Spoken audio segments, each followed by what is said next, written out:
tu solitaria estrella, tu solitaria estrella.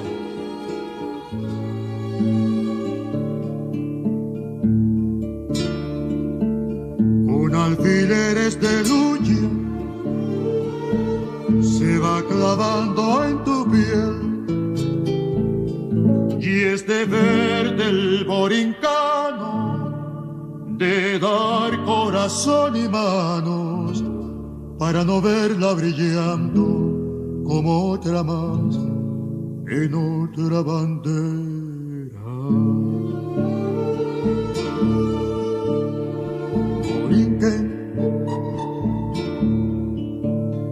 azul de tu mar Caribe, y un sentimiento que vive al sur de este continente. Borinquen, cometa de cola larga, si hoy tu naranja es amarga, se endulzará en la esperanza. Y yo como lo digo, pero con tal que lo sueñes, que tu esperanza está multiplicada en la llovizna latinoamericana que mojará pueblos libres.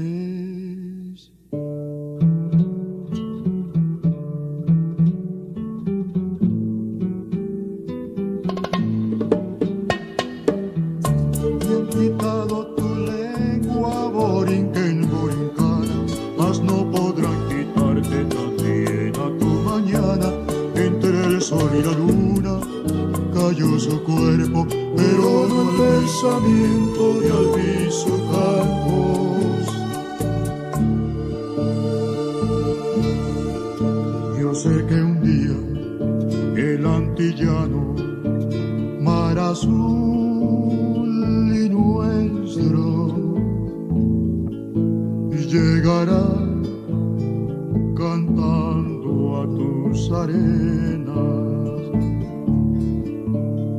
Después se llevará para siempre tus cadenas. Eslabón por eslabón, Borinquen, se irá tu queja.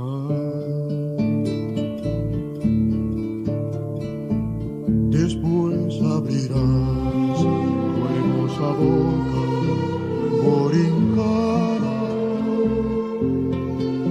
y cantarás tu himno concebido en tu vientre de guitarra. Un canto sonoro y transparente, cuando vuelva a crecerte otra vez tu lengua castellana.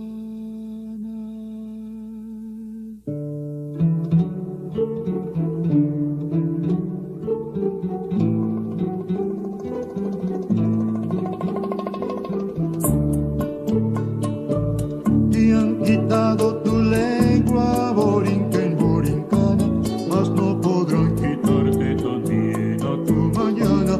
Entre el sol y la luna cayó su cuerpo, pero no el pensamiento de Alviso Campos. Un jibarito a caballo y una pelea de gallo, cantando en la madrugada un son por tres que me parte el alma. Un jibarito a caballo y una pelea de gallos, cantando a la madrugada un son por tres que me parte el alma.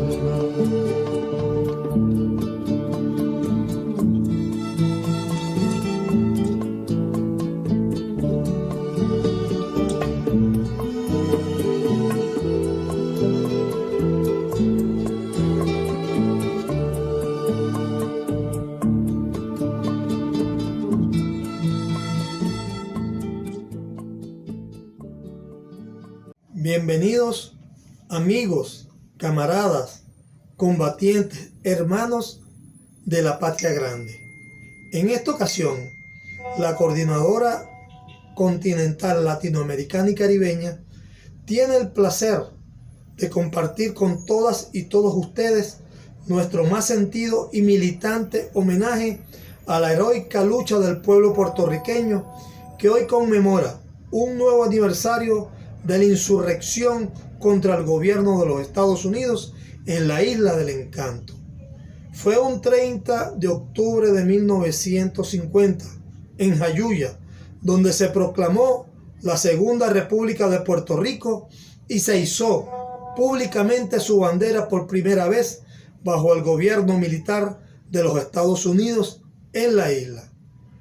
Numerosos fueron los combatientes nacionalistas que ofrendaron su sacrificio por la libertad de la patria, entre ellos Pedro Albizu Campos, principal artífice de la rebelión junto a Carlos Irizarry, Blanca Canales y Helio Torresola, entre otros, quienes decidieron lanzarse a la lucha armada insurreccional con el propósito de libertar a Puerto Rico y frustrar los planes imperialistas de imponer el modelo colonial que resultó el Estado libre y asociado vigente hasta el día de hoy.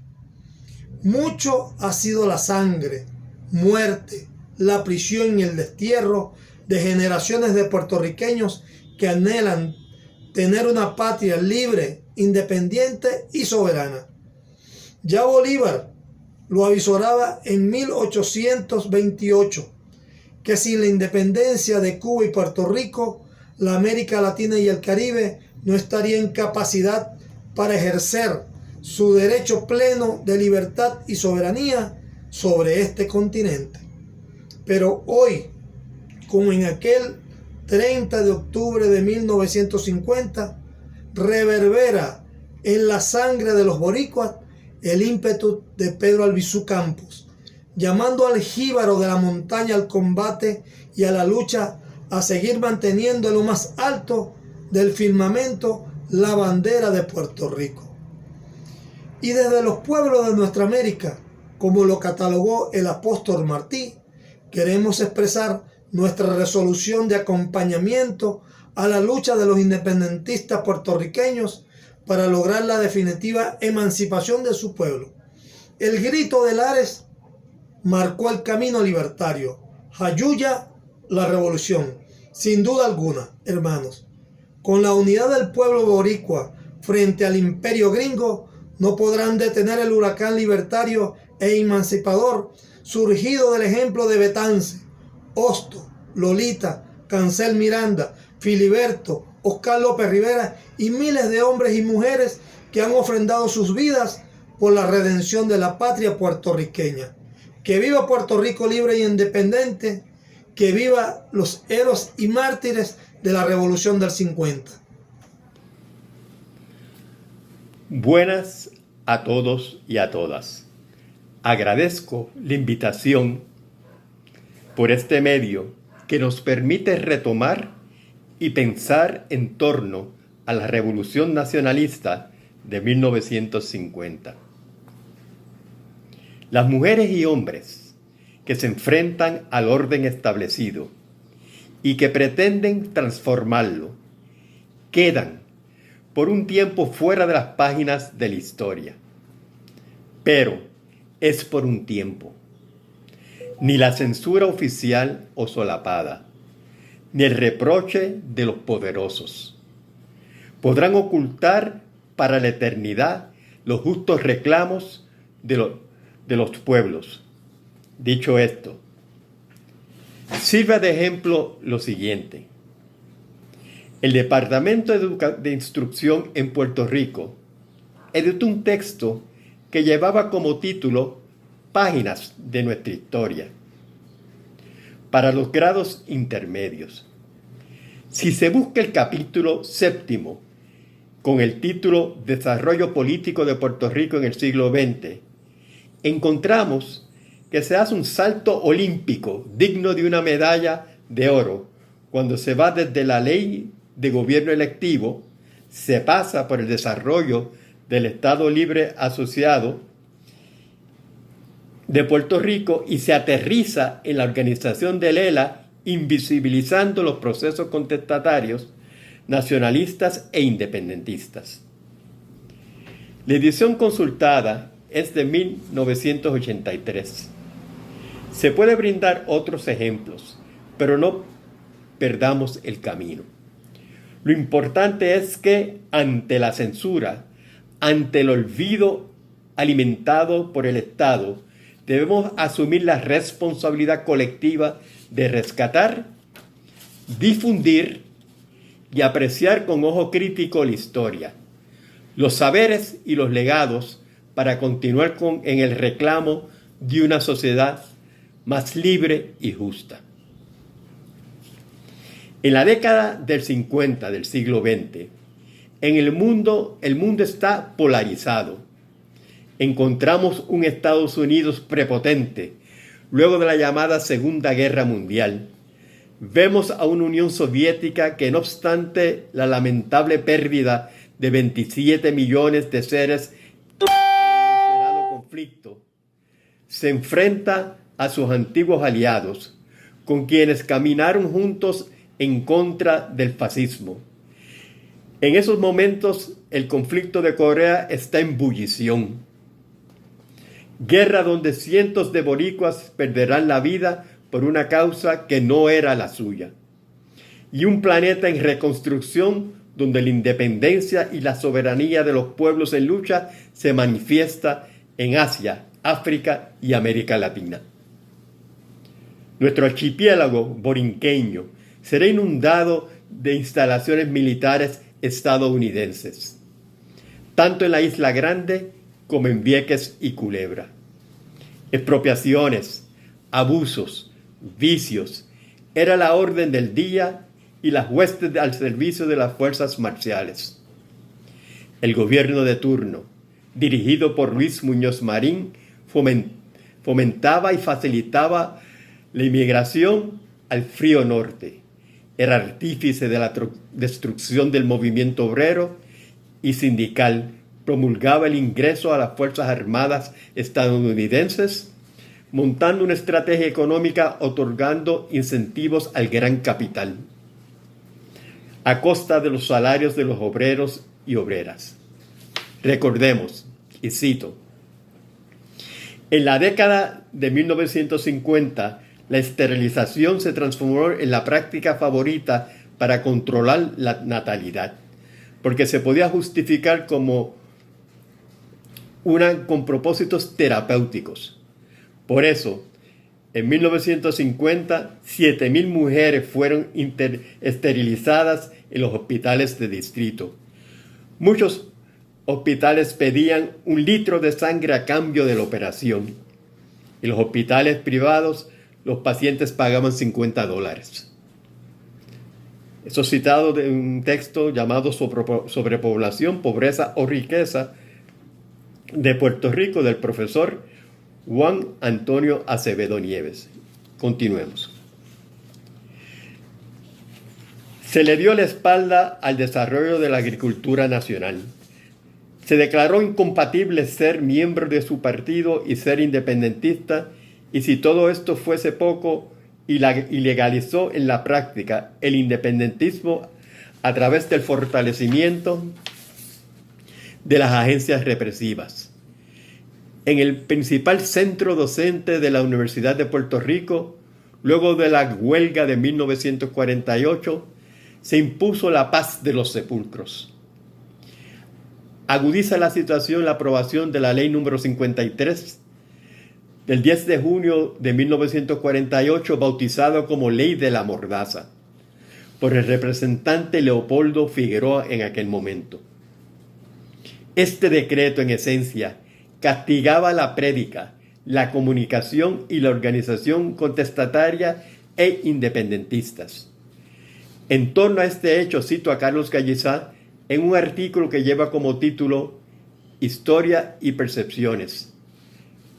Y cito: Tampoco es sostenible frente a la historia la percepción que se ha manufacturado de un Muñoz demócrata y defensor de los derechos civiles y humanos, quien mantuvo una ley de la mordaza por 10 años y criminalizó el independentismo puertorriqueño y encarceló a cientos de independentistas, no podrá catalogarse de demócrata. Una ley que, según el periódico El Mundo, estaba diseñada para inspirar terror en las mentes de los ciudadanos de Puerto Rico.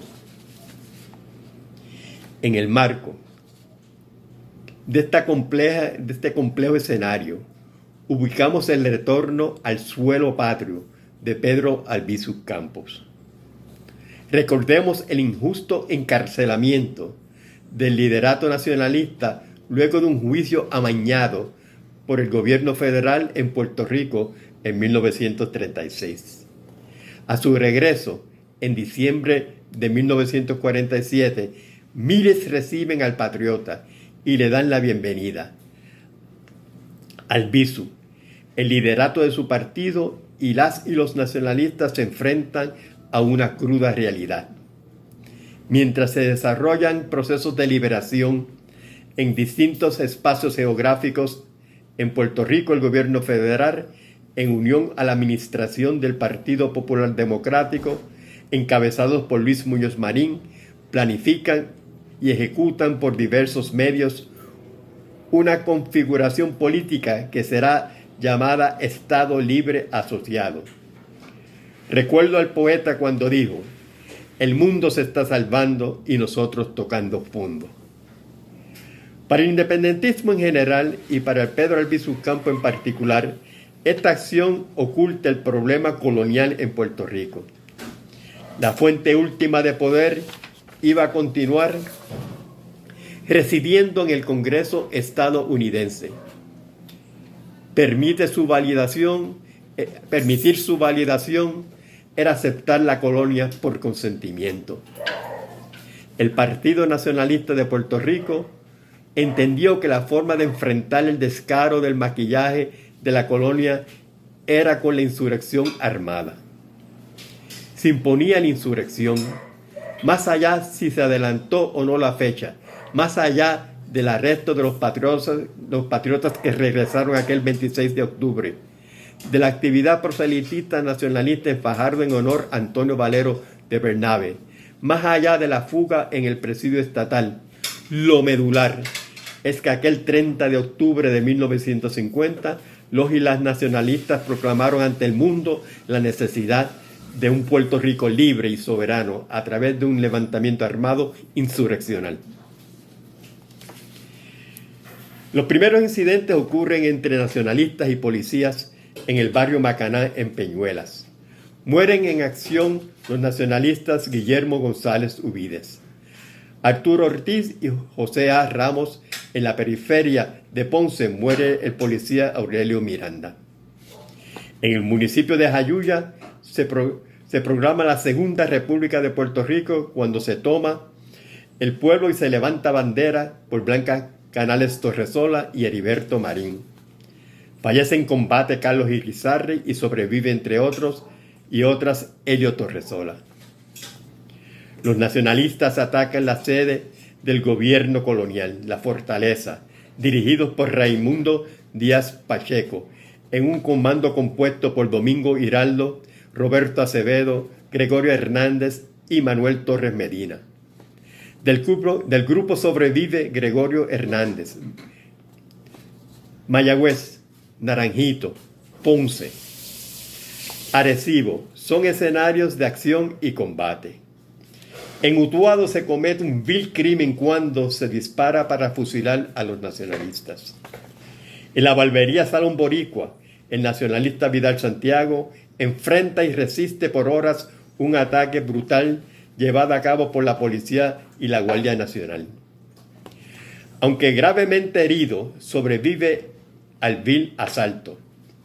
El 1 de noviembre de 1950, como parte del proceso insurreccional, Griselio Torresola y Oscar Collazo realizan un ataque armado a la llamada Casa Blair, residencia interina del presidente Truman. Fallece en el ataque Griselio Torresola, Oscar Collazo es herido y muere un policía. El día siguiente es atacado por las fuerzas del Estado la residencia de don Pedro Albizu Campos en San Juan. Junto con Albizu defendía el espacio de las libertarias Doris Torresola, Carmen María Pérez Carmín y Juan José Muñoz Matos. Doris Torresola fue herida de bala. Peñuelas, Ponce, Naranjito, Mayagüez, Arecibo, San Juan, Washington Distrito Federal y Utuado, entre otros, fueron escenarios de la insurrección nacionalista. Existen diferencias en torno a los muertos y heridos del levantamiento nacionalista.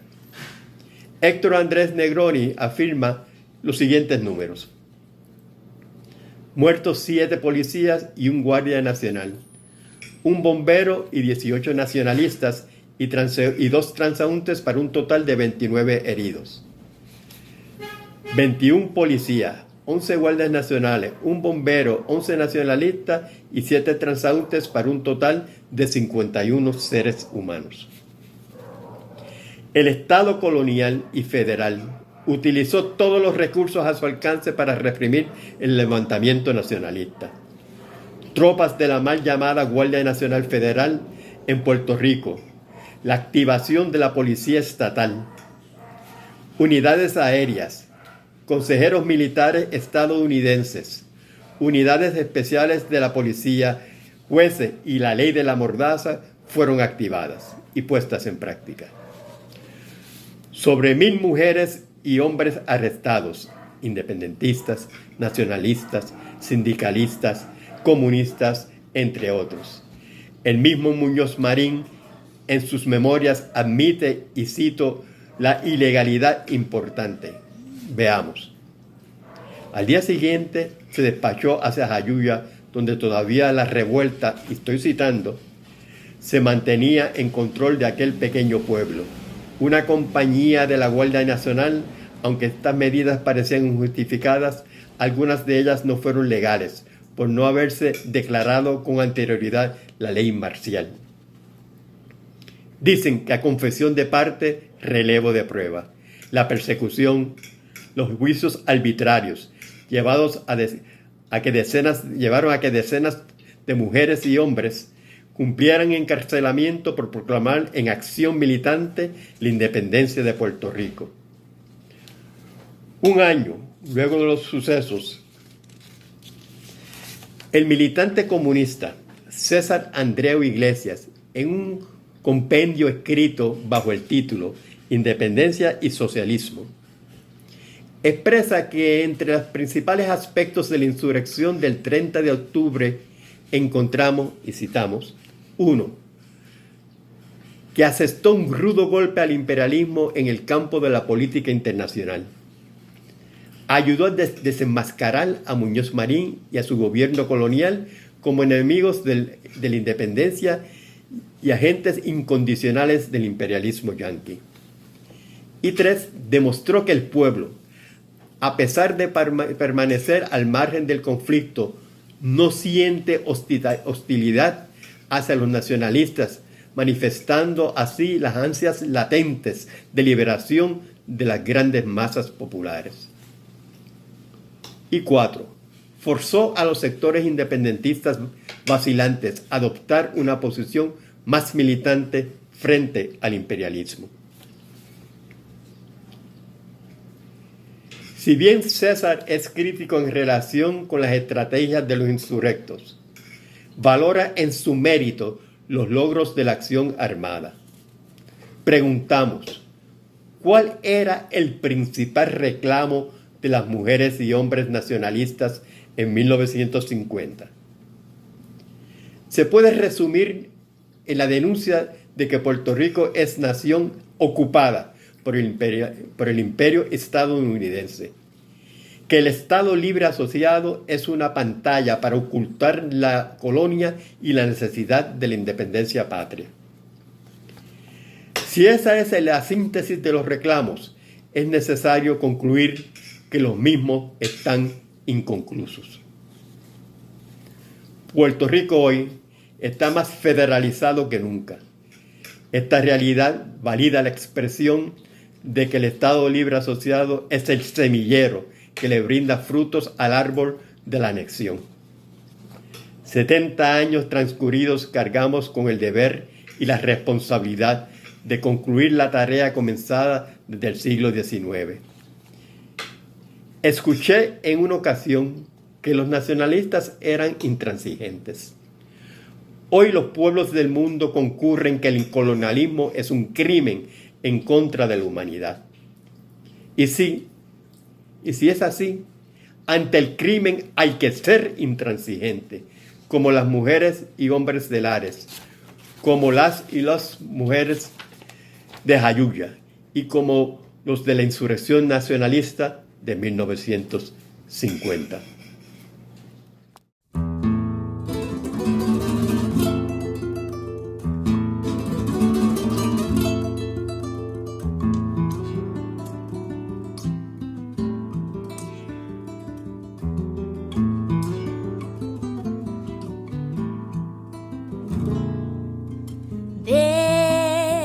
Despierta, borinqueño,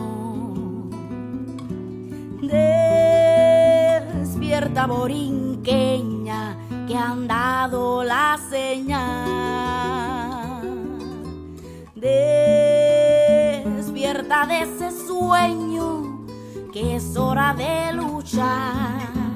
A ese llamar patriótico, no arde tu corazón.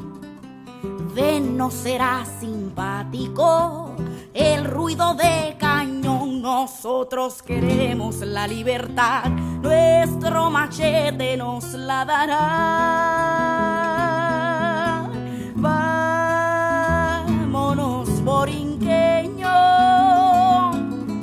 vámonos, borinqueña, vámonos ya, que nos espera ansiosa, ansiosa la libertad, la libertad, la libertad, la libertad, la libertad.